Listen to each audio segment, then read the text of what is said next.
का बने रहिए। एक और अहम खबर के आप पर डिटेल लेंगे। अहम खबर पर जो पहली तिमाही के जो जीडीपी के नंबर आए थे वो काफी स्ट्रांग दिख रहे हैं। क्या वजह थी, कहां से सपोर्ट मिला है और क्या इस तरह का ग्रोथ मोमेंटम आने वाली तिमाहियों में भी जारी रहेगा क्या? विश्वमोहन, ये थोड़ा सा कहना मुश्किल है कि क्या ये ग्रोथ मोमेंटम आगे वाली तिमाहियों में जारी रहेगा, क्योंकि टैरिफ का इम्पैक्ट इकोनॉमी पर थोड़ा देखने को मिलेगा। और तमाम इकोनॉमिस्ट, तमाम एक्सपर्ट ये कह रहे हैं कि 0.2% से लेकर 0.3% का इम्पैक्ट हमारी जीडीपी पर आ सकता है। लेकिन निश्चित तौर पर एक बहुत बड़ा ये सरप्राइज है, क्योंकि इकोनॉमिस्ट ये मान के नहीं चल रहे थे कि इतनी ग्रोथ निकल के आएगी। 6.5% से बढ़कर सीधे 7.8%, पौने 8% के आसपास की ग्रोथ आई है।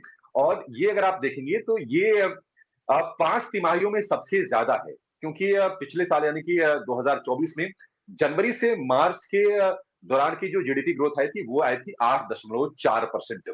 अब ये इंपॉर्टेंट इसलिए रही है विश्वमोहन, क्योंकि कहीं ना कहीं भारत की ग्रोथ को लेकर डोनाल्ड ट्रंप भी सवाल खड़े कर रहे थे। उन्होंने रूस और भारत दोनों को कह दिया था कि आपकी इकोनॉमी डेड इकोनॉमी है, यानी कि मुर्दा इकोनॉमी है।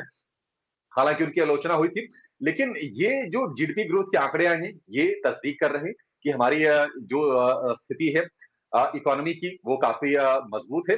और इकोनॉमी की मजबूत स्थिति को लेकर सिर्फ हमारे इकोनॉमिस्ट या फिर भारत के लोग ही नहीं, बल्कि दुनिया भर से हम देखने की वॉइसेस इस तरह की आ रही हैं।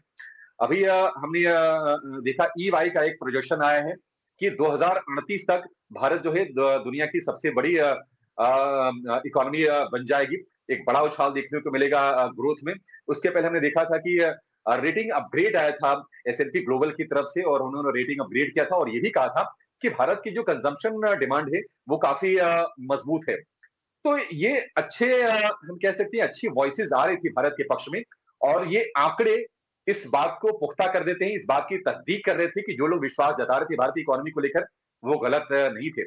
एक और चीज, ट्रंप सवाल कर रहे थे विश्व मोहन भारत की इकोनॉमी को लेकर, लेकिन अगर आप अमेरिका दुनिया की सबसे बड़ी इकोनॉमी है, चाइना दुनिया की दूसरी सबसे बड़ी इकोनॉमी है, लेकिन अगर हम उनके ग्रोथ रेट्स की बात करें तो अमेरिका की पिछली तिमाही में जो जीडीपी ग्रोथ रही थी वो रही थी 3.3%। और चीन की जीडीपी ग्रोथ रही थी पिछली तिमाही में यानी कि जून तिमाही में वो रही थी चाइना की 5.2%। तो इन दोनों इकोनॉमी से सबसे ज्यादा और जो दुनिया की जो बड़ी इकोनॉमीज हैं उनमें फास्टेस्ट ग्रोइंग है इंडियन इकोनॉमी। और ये सीएसओ के जो आंकड़े हैं इस बात की पूरी तरह से पुष्टि कर रहे हैं। बिल्कुल सही बात है। और हमारे जो इंटरनल जो हम कंजम्पशन वाली ग्रोथ स्टोरी है उसका फ़ायदा तो मिल ही रहा है। हालांकि अमेरिका और यूरोप जैसी जो इकोनॉमी है वो काफ़ी मेच्योर इकोनॉमी है, तो वहाँ पे उस तरह की ग्रोथ नहीं दिख सकती जितना इमर्जिंग इकोनॉमी की ग्रोथ दिखती है।